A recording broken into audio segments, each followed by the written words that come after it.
This is the Agribusiness Report. I'm Tony St. James, joined today by Chase DeCoite. Chase is with the National Cattlemen's Beef Association. Hey, it's great to see you. Great to see you, Tony. Thanks for having me. You know, Chase and I actually had the opportunity to meet, it's been a few years ago, because we attended something known as the Young Cattlemen's Conference, the YCC event that was developed by NCBA. It's been a couple of years, I think, since they've been able to have the YCC, but just think back to your time of going through the program, and there's the Masters of Beef Advocacy program. You had to complete the MBA. But when you look back at those experiences, has it really prepared you for some of what you do today? Oh, 100%, Tony. It's hard to believe that you and I were on that Young Cattlemen's Conference trip in 2015. I mean, we're talking 7 years ago now. But what's great about that opportunity and cattlemen that participate in that and industry stakeholders is that it really gives you a 360-degree view of the industry. And so no matter what you're encountering, issues today that we still see in Washington, D.C., you can do it with the lens of the totality of the industry, right? You're looking at it from multiple perspectives, because that's our job here at NCBA, is to look at all of these issues and help our cattlemen understand them and work with them to best address the issue of the day and understand the impacts of how we address those issues on all segments of the beef industry. It's a diverse industry with a lot of different stakeholders, a lot of different lenses, from consumers to producers, West Coast to East Coast, and that trip was just a great opportunity to understand those areas much better. And just for the record, I wasn't one of the young guys on the tour, but I got to follow along. And following along, one of the things that came up in that event 7 years ago was talk about traceability. And so when we hear the word traceability today, it's not something that just popped up overnight. No, not at all. In fact, when I work with folks that have been working on traceability, some of them have been working on this issue longer than I am alive, and I'm not that young anymore.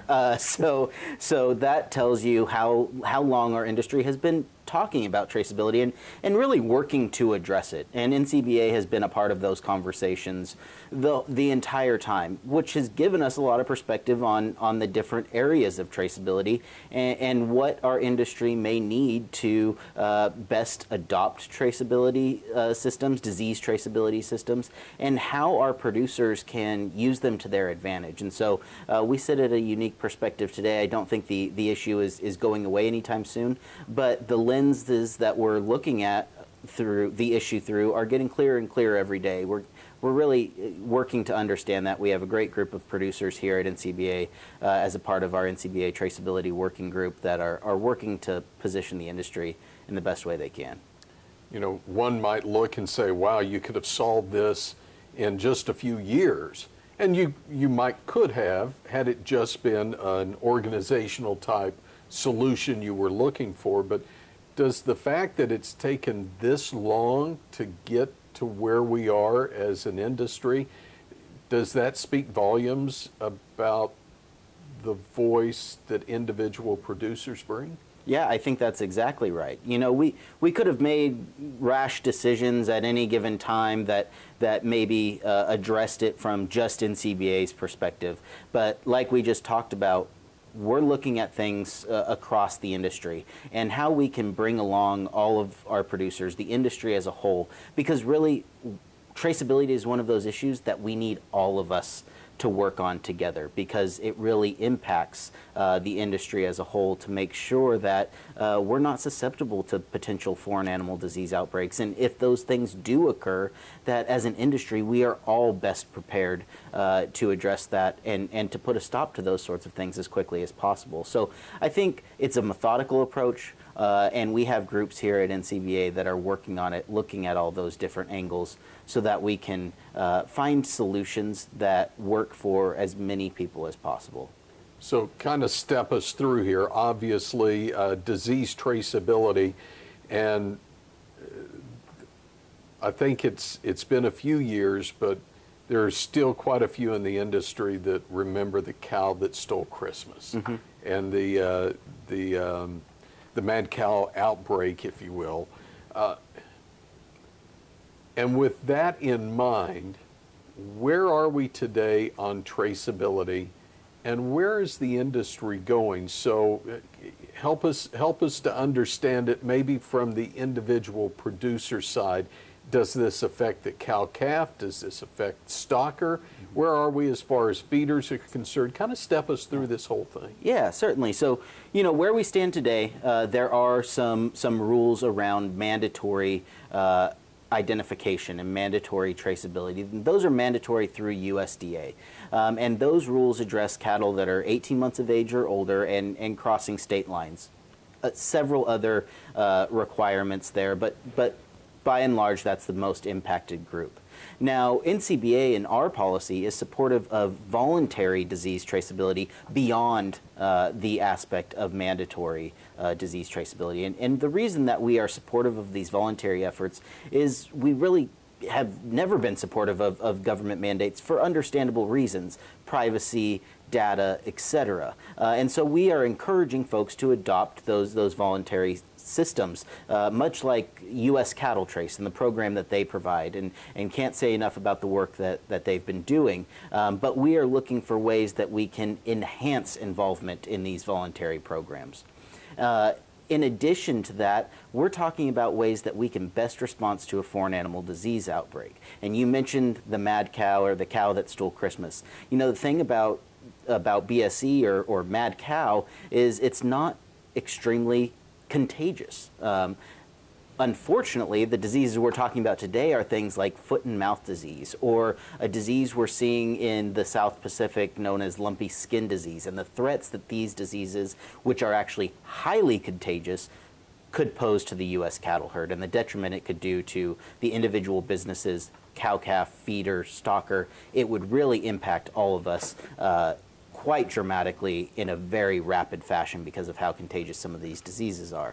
And so that's why we're working as NCBA to support voluntary disease traceability programs, and also to support electronic ID through that mandatory ID program over at USDA. And we're hopeful that there will be a proposed rule coming out here soon in the next couple of months that will address that electronic ID requirement. You mentioned earlier there are some who are concerned about privacy issues. So obviously there will be people who are opposed to this. They're not comfortable with this. How do you address some of those concerns? You know, we share those concerns, and we voice those concerns to USDA and all of the other government agencies in any of the work that they push forward or rules that they put onto our industry. And so we voice those concerns, and we work with the agencies to ensure that we maintain that privacy, and that in the case of a program like animal disease traceability, that there would only be access to that critical data when necessary, and only the data that is completely necessary to do the traceback for disease traceability. That would be the animal, the location it was last seen, the other animals at that location, to make sure that we can contact trace through that. We're not looking to find out additional information beyond what is exactly necessary to contain a disease. Are there concerns about cost as well? Because at this point, we don't have to look very far to see input cost in other areas of ag just skyrocketing, but is cost to actually implement this a concern? Yeah, exactly. In fact, as the conversations we're having here currently are that USDA, as they propose their electronic ID rule sometime this fall, we'll be calling on them to ensure that they continue to provide tags, ear tags to the states that meet the compliance for that, so that there is a supply of tags that can help the adoption to comply with the rule. There has been funding for these tags in the past, but our understanding is that some of that is dwindling. So we don't want them to rule out a rule that could be harmful or impact our producers in a monetary way without backing that up with the programs that they've been supporting for years. In addition to that, our NCBA Traceability Working Group is having a lot of robust discussion about how we make ear tag costs equitable for all segments of the industry, because that is a major concern, that the producer, the cow-calf producer, or wherever that tag is first inserted, obviously bears the brunt of some cost there. And so we need to figure out how we can make that equitable, not only in sharing costs, but also benefit associated with those tags. We can learn more, I would imagine, at the annual meeting in Reno in February, but if we wanted to kind of keep up with what's going on, dig a little deeper, is there a place where we can actually find facts about what we're talking about? Yeah, certainly. You can go on to ncba.org. We have one-pagers around disease traceability and NCBA's positions on there. I encourage you to look at those informational documents. And then as we come out with more information, we'll be sure to share that with our NCBA members. And then just like you said, our NCBA Traceability Working Group is going to roll out a report in February at our annual cattle industry convention in New Orleans, where we're going to set some direction for NCBA and the industry moving forward to increase the adoption of animal disease traceability and voluntary participation in these programs by our producers, so that we can be prepared and ready to address any diseases that come at us.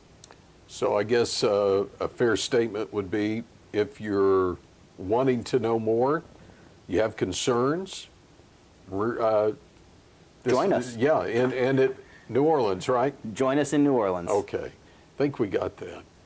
Chase DeCoite with the National Cattlemen's Beef Association, and joins us on today's Agribusiness Report.